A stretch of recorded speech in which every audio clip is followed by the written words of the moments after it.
Greetings, I'm Atlas Gray, a 14-year-old on a momentous mission from Earth. I'm the sole awakened human on the starship Odyssey, accompanied only by Cosmo, our slightly needy yet loyal android, and the ship's computer, Athena. We have a job to guide the ship safely to our destination while everyone else is in hypersleep. We are on a journey across the cosmos to explore Alpha Centauri, seeking a new home for humanity among the stars. As we will all soon discover, a simple mission is never as simple as it seems. Episode 5, Draconarachnis. There's something that has been beating on this ship since we landed. It has been clawing and attempting to get its way inside the Odyssey. So far, it's been unsuccessful, but I don't know how much longer that's gonna last. This thing is as big as a dinosaur, not the cute little ones with feathers that eat large insects, the kind of dinosaurs that other big dinosaurs fear. We can see it on our camera system. It doesn't look like a dinosaur. It looks more like... I don't know how to explain it. It has 8 legs like a spider and large wings like a dragon. It is iridescent, covered in reds, purples, and some other strange colors that I don't quite recognize. Whatever it looks like, this thing is very, very focused on getting inside this ship, so we have to figure out a way to stop that from happening. We do have some weapons on this ship, but nothing like the Ares. Now, I'm not really in the frame of mind to throw a suit on and run out there and start blasting, but that might be my next step or last option. Real life is not like the movies. It's not like the old Star Trek shows where you just run around with no suit, not worrying about the air or alien species. There are other things besides big creatures that you have to worry about. There are things that are microscopic, viruses, bacteria, kinds of things you don't typically hear about in sci-fi stories and movies. There might be nanoviruses that can easily go through the material on my suit, and as soon as I step out of this ship, I'm instantly infected, infecting the whole crew. Going out is the last option. Even sending Cosmo out is probably a bad idea. Just because he's a synthetic life form doesn't mean that there isn't something waiting to crawl into every little open area and even affect his system or hitch a ride back onto the Odyssey. So, in short, we don't go outside unless we absolutely have to. Hopefully, this thing gives up and goes away. I may start having the ship emit loud frequencies and sirens. It's possible that the noise will drive the creatures away. If we could get the shields back up and operational, then this won't be a problem. Anyway, I'm going to check our weapons situation and then check in on Cosmo to see if he needs a hand working on getting as many systems back up and operational as possible. Atlas Gray out. I'm back, and there's nothing major to report. The creature seems to have lost its urge to rip the ship apart and hasn't been heard for hours. Most of the systems have yet to be repaired. The hypersleep room is fully functional, and life support overall is functional. We have gained some of our scanning capabilities back, but we are still not going anywhere anytime soon. So we're still on plan A. Wait for Arya Nova and the Hermes to rescue us. Getting some thrust would be great, but getting enough thrust to get us out of Kepler's gravity and atmosphere is another thing. Anyway, we're lucky, about as lucky as it comes. No casualties. And we have a ship on the way to hopefully save us. I have begun to comb through more of the Centauri data, looking for any clues about anything. I'm beginning to think that, despite what the evidence suggests, we are dealing with more than one type of intelligent species. I understand that the odds and probabilities of that are fantastic and unlikely, but going through this data leads me to believe there's something else going on. There's more than just one species involved in this. But then again, I have nothing to back that up. At least not yet. I'm going to keep looking through the information. With the crazy spider dinosaur monster no longer trying to rip open the ship, I think it's okay to open up the viewing deck dome and have a look outside. Like a real look outside, not just cameras. Athena, open the windows. Are you sure that is a good idea, Atlas? Well, how else are we going to see things coming? Anyway, we can't detect much, plus it's not every day you get to land on an alien planet in another star system. I want to see where we are and what's around us. I mean, really see with my own eyes. Wow, it's incredible. It looks, well, it kind of looks like the Amazon rainforest, but not quite. All of the trees look more like ferns. probably not unlike the trees on Earth hundreds of millions of years ago, but more like arborescent lycophytes. To be honest, it sort of looks like what you'd expect Earth would have looked like hundreds of millions of years ago. Maybe there are many planets spread across the galaxy and the universe in the Goldilocks zone that are similar to Earth, or at least able to sustain life. Maybe they all go through a similar process or similar evolution. Why else would this planet also have things that look like trees or creatures that are very different from creatures on Earth, still having some similarities? To be honest with you, if we kept looking across the galaxy, we still might not find a planet as similar to Earth as this. Maybe we accidentally stumbled upon something here. I mean, we still need to explore and test the environment, the soil, the weather, the animals and fauna. As of right now, I'm definitely not going out there to start investigating. I'll let the scientist on the Hermes crew do that. Hopefully, some of the Hermes science crew is awake when they reach us, and they can assess the planet. Maybe once we get more information, we can leave some crew and scientists here and continue on our mission to the other systems.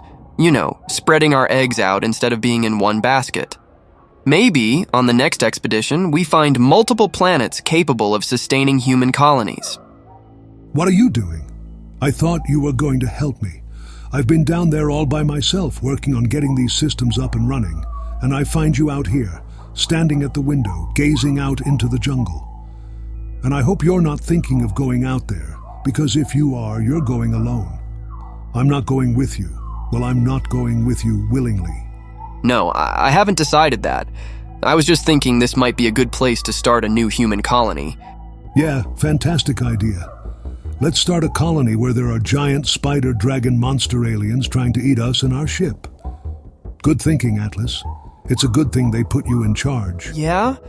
But who's to be certain there's not an even bigger, nastier giant spider dragon monster alien on the next planet that can eat our ship? I mean, I guess either way, we're probably going to find out unless we're sent back to Earth, which might be likely. I mean, maybe we should go back to Earth anyway. They might need our ships.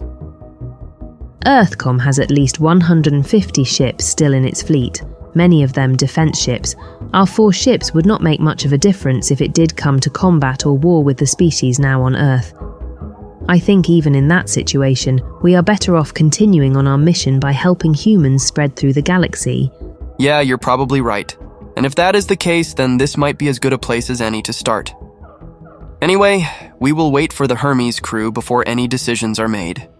That is assuming they come, can find us, and aren't also attacked by whatever attacked us.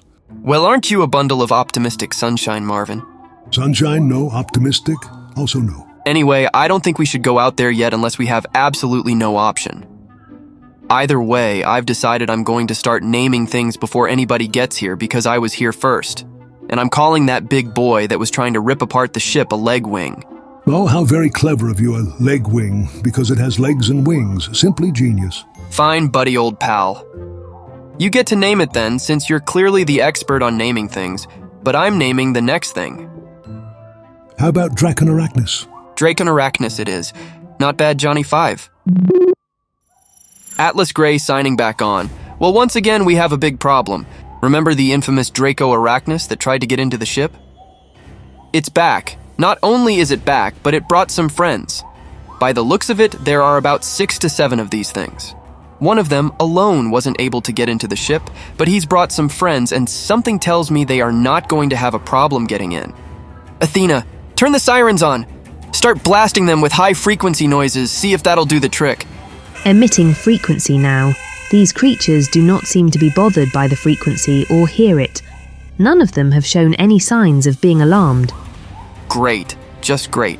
Okay, so anybody got any great ideas? I think our only option is to get the astro suits on, load up the weapons, and try to drive these things away. If they get inside, they're going to destroy the ship completely. They're probably going to eat us whole, and most importantly, they'll probably devour the crew. Okay, let's go. Let's get in the suits and load up. Athena, keep up communication with me through the earpiece in the head of the Astroflex power suit. You will be in constant communication with me if for some reason you are disconnected from the ship. There is a backup version of myself loaded into the data storage on the suit. You will not lose communication with me, no matter what. Great. Let's go stop these things before they get in. Are you scared? No, I'm not scared. Are you scared? Because it's okay if you're scared. This is pretty crazy what we're about to do. I have a feeling you keep asking that question because you are scared. Yeah, maybe. Just a little bit. Yeah, maybe I am a little bit too. I didn't think androids could get scared. I didn't think 14-year-old children could captain starships across the galaxy, fighting alien species. Yet here we are. Fair point. Anyway, let's stick together, stay back to back, and get these things off our ship.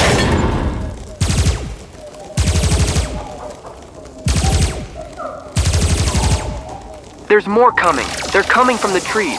We got the first batch off the ship, but there's more. Cosmo, keep firing! What do you think I'm doing, Atlas? Asking them over for tea. What is that shadow? Is that a ship? Maybe the Hermes showed up. We're rescued. We're saved. Thank the galaxy. I don't know. That doesn't look like one of our ships. It's massive, and it's shaped like a cube. Oh no. Whatever it is, it seems to be scaring off these alien cockroaches. Atlas and Cosmo, something is happening. The ship above has put an energy beam over the ship. It is starting to move. I think they are pulling it off the ground. Oh my goodness, what are they doing? They seem to be stealing our ship and our crew. Athena, can you power up the ship and try to get away? The thrust system is still not functional. I have no option, no way to resist. We are now being lifted. You will not be able to reach the ship. I advise you to seek cover. As soon as I am out of range, the Athena system stored in your suit will take over. I will do what I can to keep communication with you and do everything I can to protect the crew. Maybe they think they are rescuing us. Maybe they are trying to save us. Oh God, no, they're leaving. They're leaving with my ship. They're leaving with the crew. They're leaving with the captain. They're leaving with everyone. Atlas, run to the bushes. We have to get under cover. Those creatures will be back as soon as they realize the ships are gone. I am here. I am in your ear. You can hear me. I'm still recording everything that happens. Cosmo is correct. You need to get out of sight. We have no option but to hope that the good Zentari ship we encountered is here and believes they are rescuing us. When they realize that you two are missing, maybe they will return. How can we be sure that that is the same Zentari that we encountered, and not whatever species is invading Earth? We can't. We can only hope. Look! The bugs are back. They're coming our way. Cosmo, run! I believe these things have jet power packs on them. We need to get up into those trees and get off the ground. Do you think we'll be safe up here? We'll be safer than sitting on the ground like easy prey, waiting to be eaten by whatever is down there. Athena, can we receive signals? If the Hermes sends a message to the Odyssey, would you be able to pick it up on our suits? Yes, I would be able to receive any signal that the Odyssey would be able to receive. These suits have the capability of receiving signals sent from ships nearby. Okay, we're going to sit here, stay put, and wait and pray that the Hermes shows up soon. I hope the crew is okay. We have to get them back. We have to get the ship back immediately. We have an incoming transmission from the Hermes. Atlas, it's Aria. We were coming into the system and detected the ship. It is hovering around the planet Kepler-62f. The alien ship is distorting everything around the planet. We cannot detect the Odyssey anywhere. Where are you at? I am cautious about getting too close to this ship. I don't want to lose power or communication, and I don't want to put my crew at risk. If you are able, immediately send me a message. Let me know what's going on. Aria Nova out. Athena, are we able to send any transmissions from this suit? One that would make it out of the planet's orbit and reach a ship that far away? We can try, but it is unlikely to be received. The systems in the suits are designed to communicate with a ship directly in orbit. A ship that far away is unlikely to be able to receive anything your suits can transmit. Great, so we have to wait for her to just figure out where we are? Fantastic. We need to get on that ship. We need to find out where the Odyssey is. We need to get the Odyssey back immediately. How do we get her attention? We have to start broadcasting the emergency signal from the suits, and hopefully, the Hermes is able to get close enough to the planet undetected by the other ship to detect us. That is assuming that the other ship is still in the area. We don't know if it took the Odyssey and has left the system. Great. They put me in charge. Not only did I lose the crew, I lost the entire ship. They would have been better off putting either of you guys in charge than me.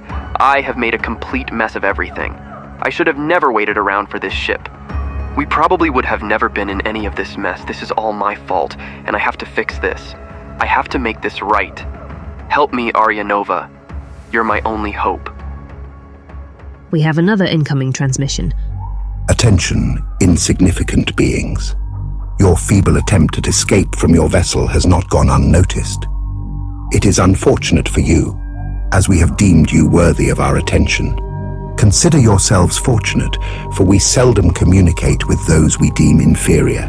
The vast cosmos births entities of varying significance, some beneficial, others inconsequential. We shall claim your vessel and transport it to our central hub.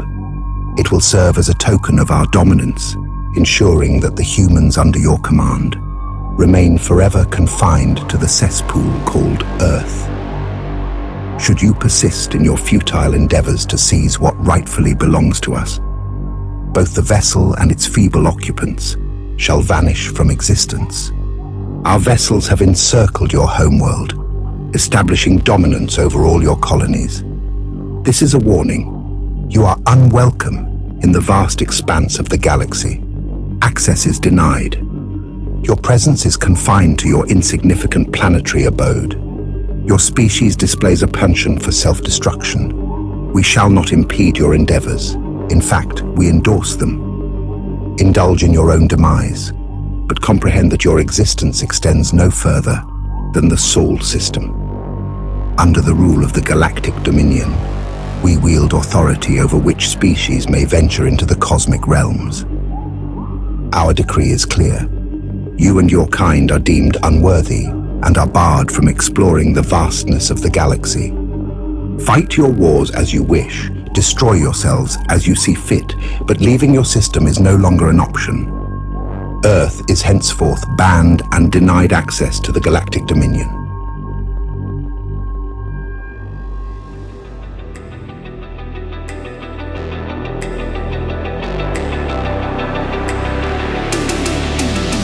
Thank you for tuning in to Atlas Grey Episode 5 Draconarachnis, presented by Many Magical Tales, written and produced by Christopher Durr.